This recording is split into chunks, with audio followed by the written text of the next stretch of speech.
NSA whistleblower Edward Snowden revealed to the world that the NSA was spying on every single American, archiving trillions of phone calls and emails, all in the name of protecting us from Islamic terrorists. Snowden pilfered over 50,000 documents while working for the NSA's private spy agency, Booz Allen Hamilton, a multinational corporation that operates in the shadows. But the wizard behind the curtain that owns Booz Allen Hamilton is an equally shadowy corporation, the Carlyle Group, who purchased Booz Allen Hamilton the year Obama was first elected for a staggering $2.5 billion. The Carlyle Group has been steeped in controversy since 2001, when it was revealed that the bin Laden family had poured millions into the Carlyle Group investments. In fact, while Osama bin Laden's henchmen were flying airplanes into the World Trade Center towers on 9/11, George H.W. Bush was meeting with members of the bin Laden family at the Ritz-Carlton Hotel in Washington to discuss investing more extensively in the shadowy multinational corporation, the Carlyle Group. Bush had just been named senior advisor and had been trying to convince the bin Laden family, owners of the multi-billion-dollar Saudi company, the Bin Laden Group, to increase their investment, predicting that the defense investment company's profits would soon be booming, which they in fact did after 9/11. After the dust settled on 9/11, up to 24 bin Laden family members were quietly flown out of the country to Saudi Arabia, but not until they increased their stake in the Carlyle Group.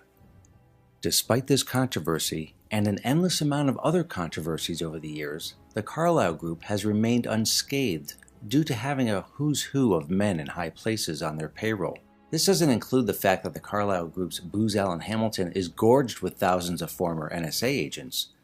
But the Carlyle Group owns another company that has been in the news lately, or rather is behind the news.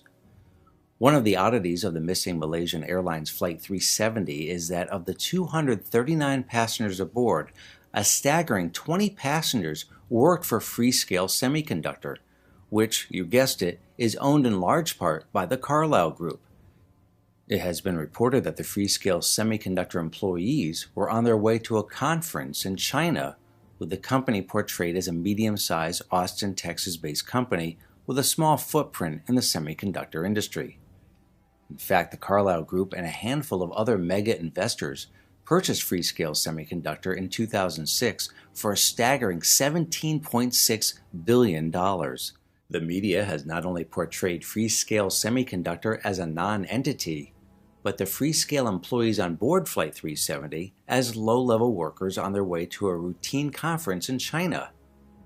However, 4 of the employees on Flight 370, according to Austin, Texas-based IntelliHub investigative reporter Shepard Ambella, were high-level engineers that were majority owners of several semiconductor patents shared with Freescale Semiconductor, worth billions. As this patent document shows, obtained by IntelliHub, the 4 engineers each had a 20% ownership of the patents, a total of 80% to Freescale Semiconductor's 20%. That shockingly, the patent was filed on March 11, 2014, 4 days after the plane disappeared. And now that the patent owners are dead, full ownership of the patents will revert to Freescale Semiconductor into the pockets of the Carlyle Group. Edward Snowden revealed that he could wiretap anyone in the world from his Hawaiian outpost at Booz Allen Hamilton, that he and the thousands of other NSA contractors worldwide had access to the whole gamut of the NSA's surveillance apparatus. He could tap into every cell phone, every flight communication worldwide, every spy satellite. Are we to believe the NSA's private surveillance army, run by the Carlyle Group, has no information on Flight 370? Day by day, the story changes. Flight 370 crashed in the South China Sea. 2 Iranians using stolen passports hijacked the plane and flew it to Iran to use it as a weapon against Israel. It was flying extremely low to avoid radar. 1 week ago, the story was that the pilot, Zahari Ahmad Shah, was a political zealot flying to meet up with the Taliban in Afghanistan.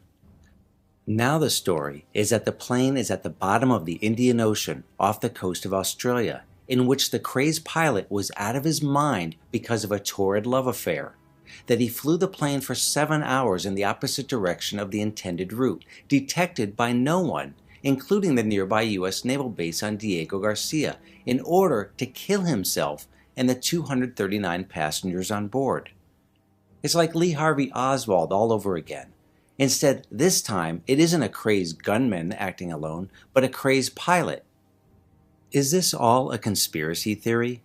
That the Carlyle Group got rid of a plane in order to reap billions in profits on semiconductor patents?